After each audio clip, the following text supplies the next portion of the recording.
Hello again and welcome to another Mordy and Glory Warhammer 40k video. In today's episode we shall be doing a quick tip tactica where we look at some cheeky little strategies that you can implement for your guard army. And this time we're going to be talking about Met Guard. You see, I've been binging the Met Guard recently. I've been traveling up and down the meta inside my trusty Chimera, trying all sorts of cool mechanized tactics. And after many battles, some stunning victories, some crushing defeats, I want to share with you my favorite Chimera Met Guard composition.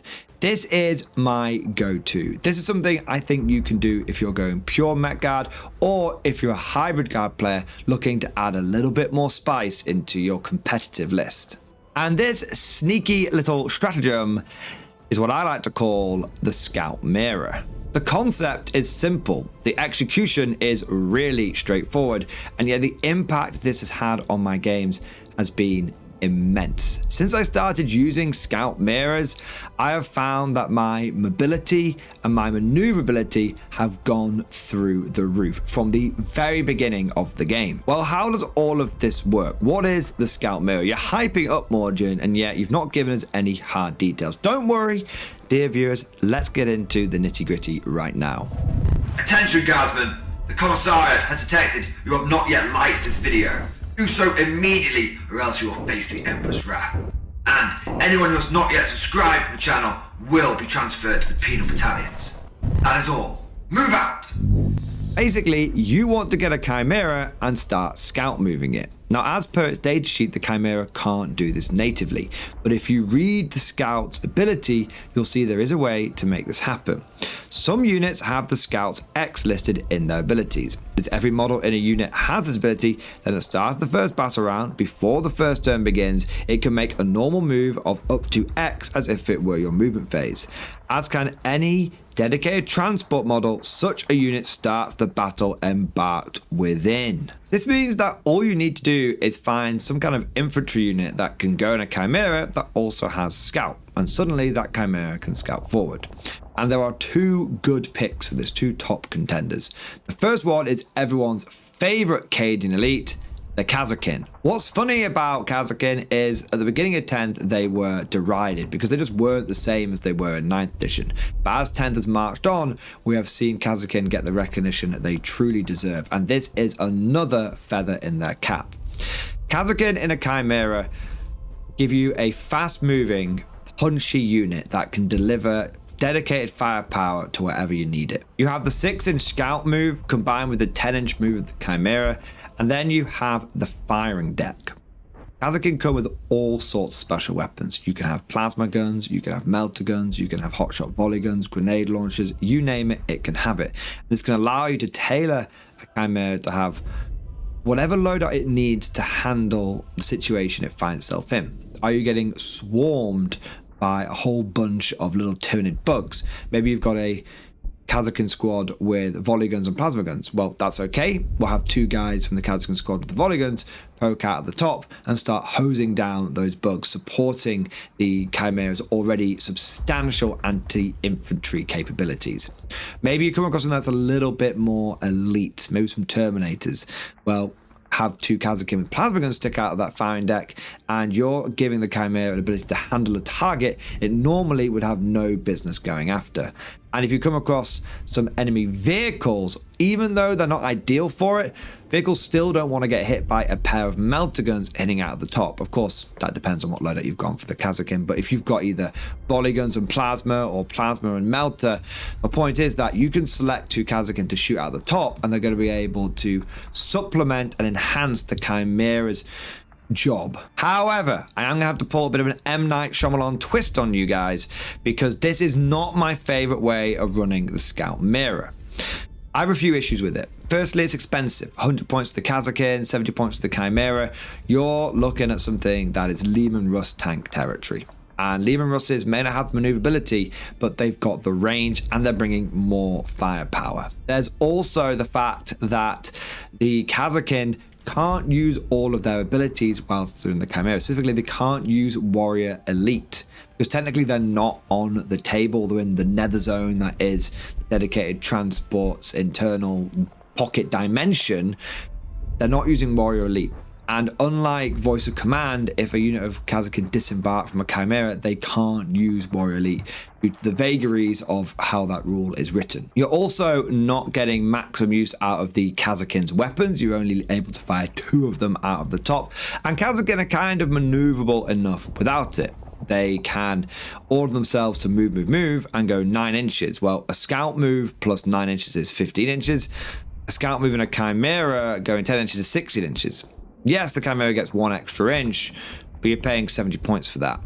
And also, you may not actually be going that far, because remember, the Kazakin can just breach through all the terrain they want because they're infantry, but the Chimera's got to go around things like ruins, so it might actually be slower. So Kazakin and the Chimera are not a bad choice, but they're not my first choice. My favorite way of running a Scout-mira is to put a unit of 10 Catachan jungle fighters inside. I've done a few different videos about what kind of infantry to put inside the Chimera, and in fact, when I first was looking at the guard index, I was saying that going for like the pillbox Chimera with like infantry squads like lascans, that would be the way to go.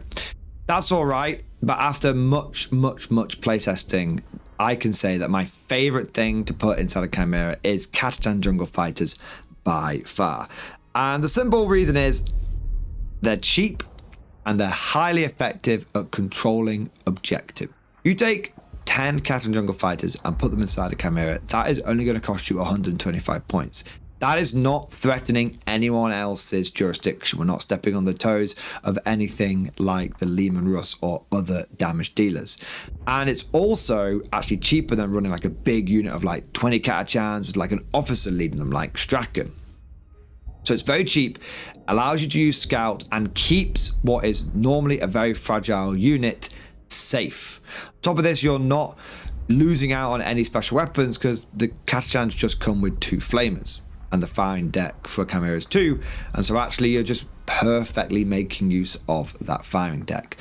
Those flamers can also complement the Chimera and turn it into a really effective pseudo hellhound, because the Chimera can take 2 heavy flamers as well. So you'd have 2 heavy flamers and then 2 regular flamers sticking out the top. That's actually, someone could do the math hammer on this, but just instinctively, I'm not a math hammer kind of guy, but instinctively that feels like that's a lot more burneration, a lot more for heretics that are on fire. That's the word I'm looking for. But the damage output of this thing is kind of supplementary. It's whatever. If it goes around and burns a few infantry, all right. But we are on a vehicle meta, so it's not really the main reason we're taking it. We're the guard. We've already got firepower. We've got artillery. We've got the battle tanks I've mentioned loads of times already. We've got boom boom. What we need is speed, and what we need is victory points. And this is why the Catachan Scout-mira is so damn good. How many times have you drawn an objective that requires you to get into the middle of the board, maybe extend battle lines or secure no man's land, and because you've just got a bunch of regular infantry, you can't quite make it? Maybe you could like move it, but then you're having to rely on an advance roll. Maybe you don't quite get the advance roll that you need. Perhaps moving something out like that is going to be kind of expensive. You know, you take a Krieg blob with a Death Corps Marshal and you run out there onto the objective and you get your secondary points, but even with a 5% pain, there's no guarantee that you're going to be able to hold that objective. Firepower in 10th edition is becoming more and more lethal as people unlock game further and further. They start learning what are the best combos, what is the most efficient things. But if you take a Scout-mira, which is only going to cost you 125 points versus 190 points at the time of recording, then you will get a unit that can move onto that objective and happily sit on it. And even if, and this is the real trick here, even if that Chimera is destroyed, guess what? The 10 guys inside just pile out onto the objective. And it is my experience that a lot of people have the firepower to kill the Chimera, but they don't have the follow-up firepower to kill the unit that piles out. Even if there is a risk of them doing that, there's always a chance that you can pile pile the infantry out behind a ruin and still hold the objective. This is 10th edition after all. Pretty much every board, including GW terrain layouts, has L-shaped ruins. And so they could destroy the Chimera, but the infantry get out. That is 20 OC you're dumping onto that objective. And so more than likely, it's still going to be yours. So not only have you been able to secure secondary points in your turn with some fast movers, and you've not had to give up any firepower to do that, because Scout move 6, move 10, Chimera can still do what it needs to do. But also you've secured primary. It's a double doozy. That could not only get 5 points in the bank for you, it could get you 10 victory points. And that's just a cheeky 125 point unit. 125 points. Not even 10% of your total points in the list to get you what could be 10% of the available victory points, because there's 100 points available in each game. That's a really, really good trade. And it's this which gives me such an uncomfortable feeling in my trousers when it comes to the Scout-mira, because you don't need to go full Met Guard to take advantage of this. This is truly plug and play. Any Guard army could take one unit of Catachans, put them in a Chimera, and do this. And we have seen top tier players, people like David from the Fireside chap who actually won a super major GT with Guard, taking a single Chimera, putting something that can scout inside it, and using it to just have fantastic early game maneuverability. The rest of his army consisted of things like Bulgrins and Kazakin and artillery, but he had that cheeky little Scout-mira, which gave him just a little bit extra maneuverability that allowed him to start getting objectives and holding them. But it's not just about going on the offensive. Sometimes you won't get first turn. And what's great about Scouts is it allows you to deploy aggressively, and then if you go second, you can use it defensively. If you deploy your Scout Chimera so it's out in the open, but you pre-measure so that it can move 6 inches behind some lines that blocking terrain, it gives you lots of options. Then if you do go first, you can drive forward on the objective and you have a clear avenue of approach. You don't have to start wiggling around the terrain and potentially losing inches of movement. If you go second, you can be like, well, I don't want to lose this thing, move it 6 inches, whatever direction you need to stop the enemy from being able to get line of sight to it. And you can really mess up someone's plans if they've thought they're going to get an easy kill and suddenly they can't. And you can take it a step further by combining it with the Lord Solar's redeploy. And you have an army that is not only very maneuverable on the offensive, but very, very good at overbalancing the enemy on the defensive and kind of throwing them a few curveballs that they might not be able to handle. Overall, I think Scout-miras are an incredibly potent tactic right now. They're cheap, they're fast, they're maneuverable, they can go on the offensive, they can go on the defensive, and they help you score all sorts of points. But of course, all of this is just like my opinion, man. Let me know what you think down in the comments section below. What do you think of the Scout-mira, and what unit would you put inside to best leverage this idea? If you enjoyed today's video, don't forget to smash that like button and also subscribe to never miss an episode. Would you like to know more?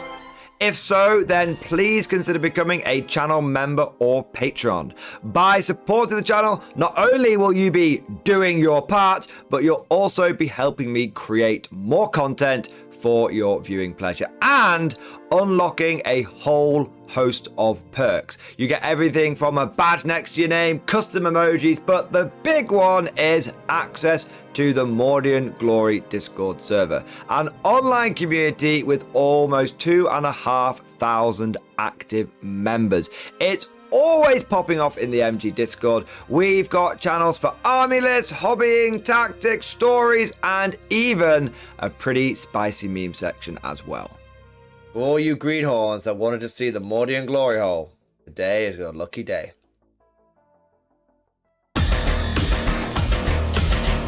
And joking aside, I do want to say a massive thank you to all of the current channel members and patrons. You guys are amazing, truly the lifeblood of the channel. I could not do Mordian Glory full-time without the incredible and generous support of my members, so thank you guys so much. And last but certainly not least, I want to say a personal thank you to all of my top tier Patreons. These are the War Masters, the people who have truly gone above and beyond the Call of Duty. So a heartfelt thank you to Alex Dengal, Bon Bon Vert, Mad Larkin, Marcus Roberts, Mark Panconi, RJ Scorpion, Swordfish Trombone, Try Again Bragg, John Stubbs, Nick Walsh, Diesel Fox, and August Barney. Seriously guys, thank you from the bottom of my heart. Your support is incredible and it makes a huge difference. Thank you so much. That's all for now. Hope you've all enjoyed today's video, and of course, as always, see you guys next time.